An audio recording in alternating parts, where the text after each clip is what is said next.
साथियों, आज की जातक कथा में देखेंगे कि कैसे एक शक्तिशाली जानवर कमजोर और लाचार होता है और कैसे एक कमजोर और दुर्लभ जानवर शक्तिशाली होता है। इसलिए कहते हैं ना साथियों कि कमजोर तू नहीं, तेरा वक्त है।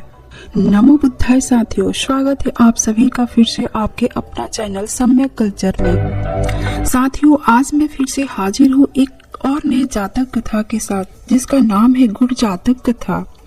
इस जातक कथा में मित्र का धर्म के बारे में बताया गया है। तो साथियों, इन करोड़ों की भीड़ में इस छोटी सी जिंदगी में हम हजारों लोगों से मिलते हैं और इन हजारों लोगों में कुछ लोग बिछड़ जाते हैं।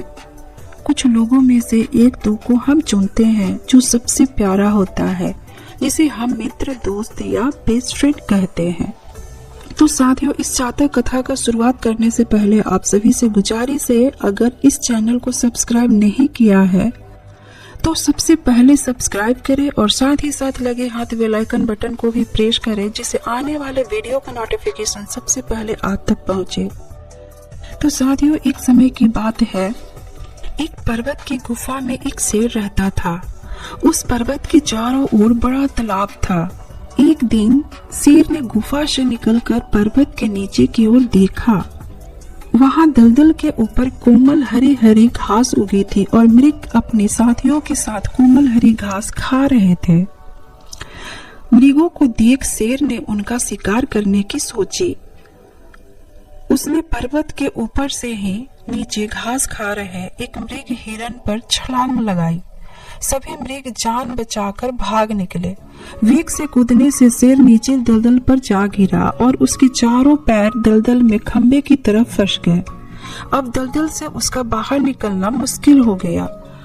वह एक सप्ताह तक बिना कुछ खाए पिए वहीं खड़ा रहा। एक बहुत भूखा सियार शिकार की तलाश में उधर से गुजरा। शेर को वहां खड़ा देखकर वह बहुत भयभीत हो गया।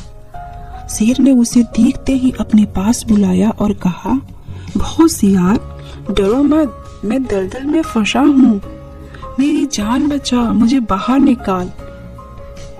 यह सुनकर सियार उसके पास आकर बोला, मैं तो तुझे निकालूं, किंतु मुझे डर लगता है कि तू मुझे बाहर निकलते ही खा जाएगा। डर मत, मैं तुझे खाऊंगा नहीं, मैं तो तेरा जीवन भर उपकार मानूंगा, तू मुझे किसी उपाय से निकाल।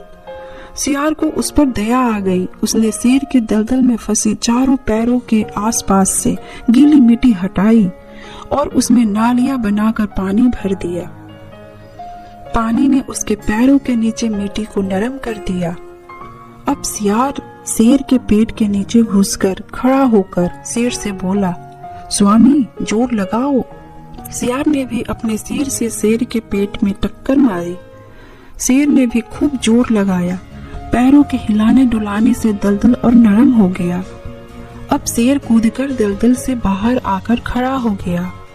बाहर निकलकर शेर की जान में जान आई। थोड़ी देर उसने आराम किया और फिर दलदल के गाड़े को धोने के लिए तालाब में डुबकी लगाई। बाहर निकला तो उसकी थकान दूर हो चुकी थी, किंतु 7 दिन तक उसने खाया पिया नहीं था, इसलिए भूख प्रबल होने लगी। इस समय उसने एक भैंसे का शिकार किया। सबसे पहले उसने सियार से कहा, सोम, ले खा। सियार के खा चुकने के बाद शेर ने खाया। सियार ने कुछ मांस अपने पास रखा। यह देखकर शेर ने सियार से पूछा, सोम, यह किसके लिए है? सियार ने उत्तर दिया, तुम्हारी दासी के लिए। शेर बोला, ले जाओ।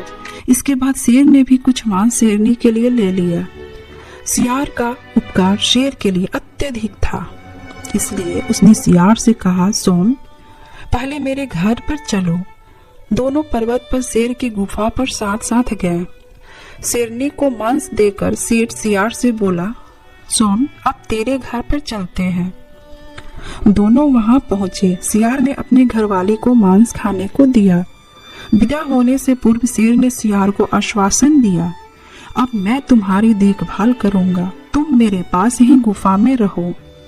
दोनों मित्र पर्वत पर आपस में मिलजुल कर पास पास ही गुफाओं में रहने लगे। दोनों साथ साथ शिकार के लिए भी जाने लगे।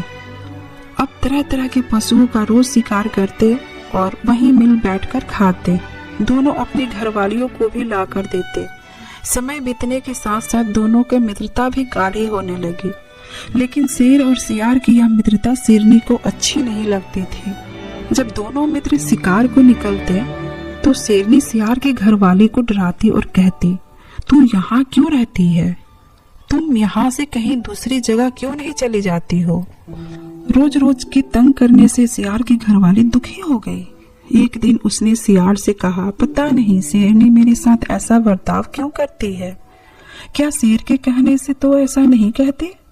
अब हम यहाँ नहीं रहेंगे, अपने पुराने निवास स्थान पर चले।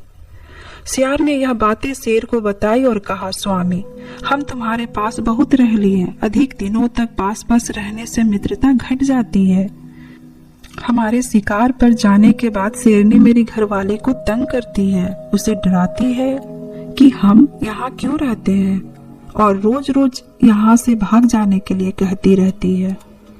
इसलिए सियार ने शेर से कहा, हे शेर, बलवान का यही स्वभाव होता है, वह जहाँ भी जाता है कमजोर को भगा देता है उन्नत उत्तम दांत वाले शेर, यह अच्छी तरह जान ले कि शरण स्थल से ही भय पैदा होता है।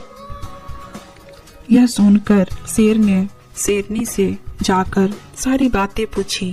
भद्रे, अमुक समय में शिकार के लिए गया था और 7 दिन बाद सियार और मैं उसकी घरवाली के साथ लौटा था।